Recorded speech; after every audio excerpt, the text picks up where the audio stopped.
Before we talk about the new year, let's be honest about the one we're leaving. This year asked a lot of us, more than we expected, more than we prepared for. And for many of us, it wasn't a year of big wins or clean victories. It was a year of showing up when our bodies didn't cooperate, when answers were slow, and when support felt inconsistent. If you're tired right now, that makes sense. As we stand at the edge of a new year, there's a quiet pressure to reset, to start fresh, to pretend we're not bringing anything with us. That's not real life. We don't enter a new year empty-handed. We enter carrying what we survived, what we learned, and what we refused to let break us. And that matters. This episode is not about resolutions. It's not about pushing harder or becoming a better version of yourself. It's about discernment, about choosing what you're willing to carry forward and what you're ready to lay down. Some things serve us for a season. Some things protected us when we needed it. And some things are simply too heavy to take into what comes next. So today, we're talking about what we are carrying into the new year. The clarity, the boundaries, the lessons, the strength that doesn't always look loud but never stops showing up. This is about stepping forward with intention, not pressure. And if you're still here, still listening, still breathing through the hard days, then you're already carrying more resilience than you give yourself credit for. Let's talk about what comes with us and what stays behind. Hey warriors, I'm Gwen, and this is Empowerment and Illness. This space exists for honest conversations about living, advocating, and moving forward in bodies that don't always cooperate. As this year closes, what matters isn't everything that happened. What matters is what stayed. What followed you into the quiet moments. What you carried when no one was watching.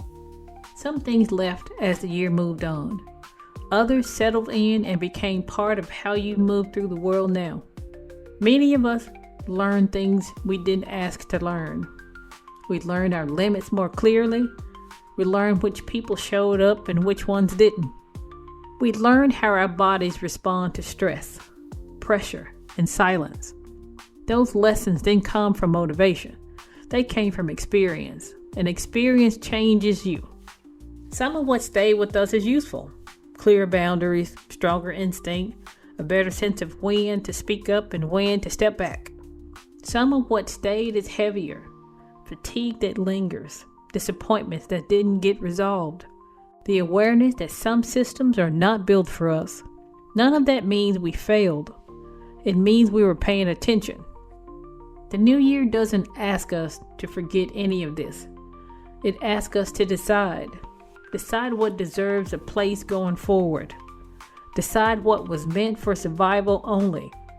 Decide what no longer gets to shape our choices. This isn't about fixing ourselves. It's about moving forward with clarity instead of habit. Before we talk about what we're carrying to the new year, it helps to recognize what actually stayed with us. Not everything needs to come along. Some things were only meant to teach us, and some things earn their place. Not everything that stays deserves a seat in the new year. That's the part we don't talk about enough. Some things helped us survive, but they are not meant to shape what comes next. Some habits were built out of fear. Some silence came from exhaustion. Some compromises came from not having the energy to fight. That doesn't make them wrong. It just means they were temporary. What we carry forward should be chosen, not assumed. We carry the boundaries we finally learned to protect. We carry the clarity that came from being dismissed one too many times. We carry the knowledge of our bodies, even when it took years to trust what we already knew. These things don't come easy, and they matter. We also carry community. The people who didn't disappear when things got hard. The ones who listened instead of fixing. The ones who believed us without needing proof. Even if that circle is small, it counts. Support doesn't have to be loud to be solid. Sometimes it's just steady, and that's enough. Choosing what comes with us is an act of advocacy. It's saying, I'm not dragging old guilt, old explanations, or old expectations into a future that deserves better. It's choosing intention over autopilot. The new year doesn't need a different version of you. It needs a more honest one. As we look toward the new year, it's just as important to name what we are not carrying forward. Some things have taken up space long enough. They served a purpose once, but they no longer deserve a place in what comes next. Letting them go is not denial, it's discernment. We are leaving behind the habit of over-explaining ourselves, the long justification for our needs, the careful wording meant to make other people comfortable. Advocacy does not require permission, and it does not require us to soften the truth so it lands better for someone else. We can speak clearly without apology. We are also leaving behind guilt. Guilt for resting, guilt for canceling, guilt for choosing what keeps us stable instead of what keeps us busy. Guilt has never improved our health, our care, or our quality of life. It has only made hard days heavier. That weight does not need to follow us into the new year. And we're leaving behind the idea that we have to wait. Wait to feel better. Wait to be believed. Wait to be invited. Wait to be ready. The truth is, readiness often comes after the choice, not before it. We don't need perfect conditions to move forward. We just need honesty about what we need and the willingness to stand by it. Leaving things behind does not mean we are hardened or closed off. It means we are clear. It means we know what costs too much and what is worth protecting. The new year is not asking us to forget what happened. It's asking us to stop letting it dictate every step we take next. What we carry into the new year shapes how we show up, but intention shapes where we go. Intention is not urgency. It's not a promise to do more or push harder. It's a quiet decision about what matters and what no longer gets to run the show. When you move with intention, you stop reacting to everything around you and start choosing your steps. Moving forward does not require certainty. You don't need a full plan or a clear picture of how everything will work out. Most of us have learned the hard way that certainty is rare. What you do need is direction, a sense of what you are protecting, a sense of what you are no longer willing to tolerate. That clarity becomes a compass, even when the road feels unfamiliar. For many of us, intention will show up in small, steady ways. Speaking up sooner, resting without negotiating, asking for support without shrinking, using tools instead of willpower. Choosing environments and relationships that feel safer for our bodies and our nervous systems. These choices may look quiet from the outside, but they are very powerful. As we step into the new year, remember this: you are not starting over. You are continuing with more awareness than you had before. You are allowed to move forward at your own pace. You are allowed to protect what keeps you steady. You are allowed to build a future that fits the life you are actually living, not the one you were told to expect. And now, a word from our sponsor. As we move into the new year, many of us are asking the same question. What support actually helps on the days when your body is tired, your mind feels overloaded, and your heart needs reassurance? That's exactly why we created these tools. We now offer 2 intentional bundles, the Living in Awareness bundle and the Quiet Power bundle. These were created for real life, not perfect days. Inside, you'll find a journal to process emotions, flare days, and invisible struggles, a planner designed to support low energy days without guilt, and affirmation cards to remind you that rest is productive and you are not failing. These bundles don't push you to stay positive. They give you space to be honest and supported exactly where you are. We've also created 2 powerful apps to support advocacy and daily management. My Flarecast help you manage flare-ups by showing you risk factors based on your daily journey, so you're not guessing or carrying everything in your head. My Voice Ally takes your journal entries and turns them into clear medical notes for your doctor. It also helps generate questions for your appointments based on your symptoms, so you can walk in prepared and confident. For warriors navigating disability, we created Through the Fog, a guide designed to help you move through SSI disability paperwork with clarity instead of overwhelm.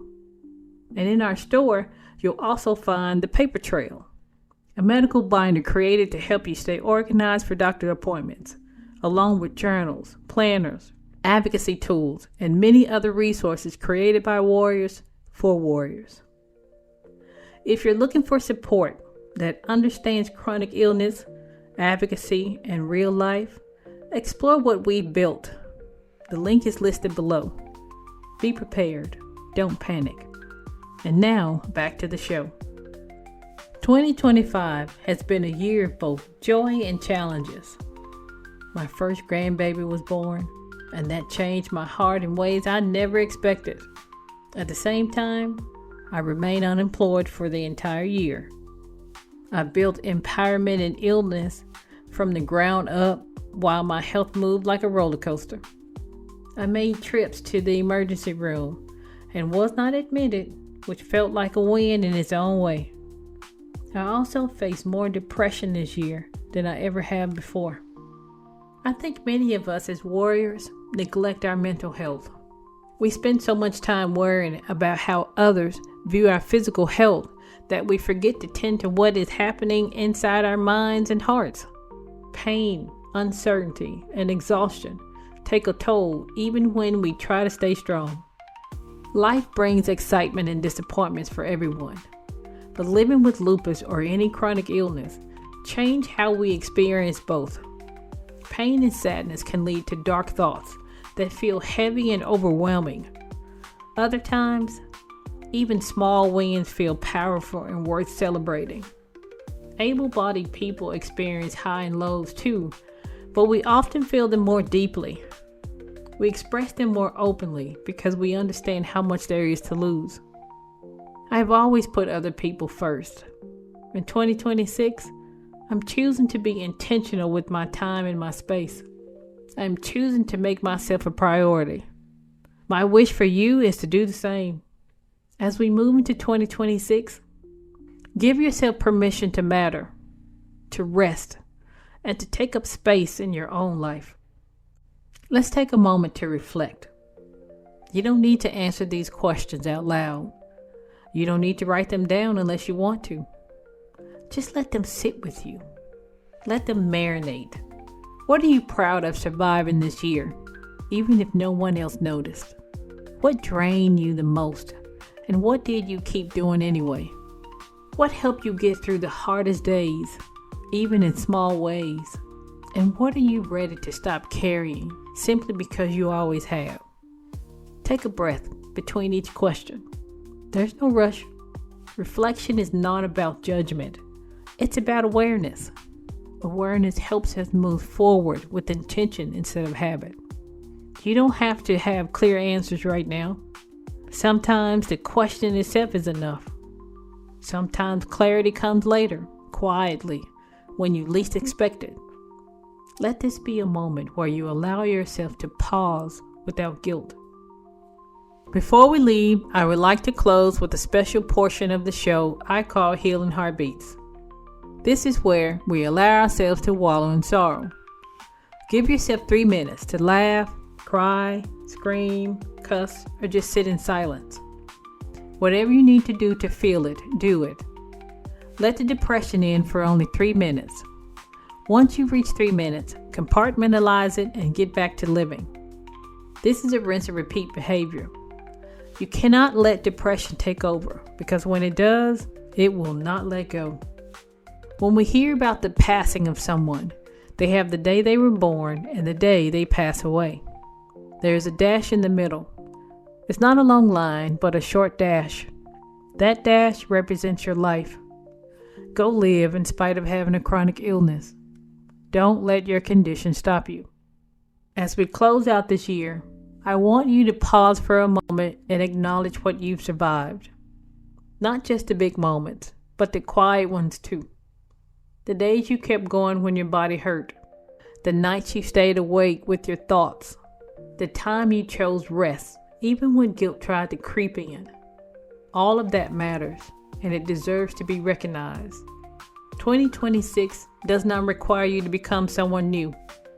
It invites you to protect what you have learned, to choose yourself with more intention, to give your energy, your time, and your care to the things that truly support your life.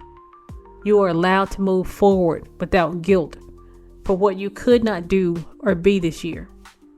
As we step into a new year together, I hope you give yourself the same care you give to others. Make space for your mental health. Honor your limits. Celebrate your wins, even the small ones. You are not behind. You are not failing. You are learning how to live well in a body that asks more of you. Thank you for walking through this year with me and with this community. Thank you for listening, for showing up, and for continuing your journey even when it feels heavy. Happy New Year. Remember, you have the strength, the heart, and the support to continue your journey. Be safe.